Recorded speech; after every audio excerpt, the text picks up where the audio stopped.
wena ufunani la wena? Angithi wathi uyahamba la wathatha imthwadlana yakho.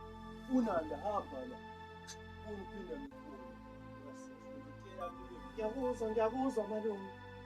Ngiyakuzwa. Nami njengoba ngidla ngaphansi kwekhaya malume angibuyile ngizohlala.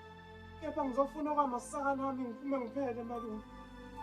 Anginankinga nophahla lashiwo umzali wami malume okhosele kulona ngilakugodola ngaphandle.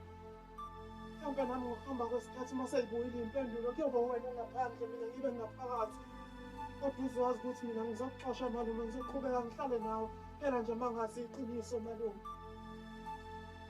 Okubuhlungu kakhulu mina malume ngabizwa uMasethuli.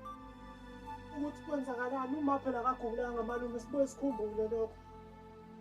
Kepha ngabizwa Sethule malume mnani kwenzeka kanje malume ngenxa yemali. Malume kube washo-ke mhlawumbe nami ngizame imizamo ngikunikeze imali ngiyavuma ngisebenza. Ngicela kwamasaka nami malume ngiphume ngiphele. Ngiyavuma malume. Ngiyavuma mina ngasho Shana. ngicela uphumele. Phuma kimi. Phuma kimi. Phuma kimi. Shana. Asi.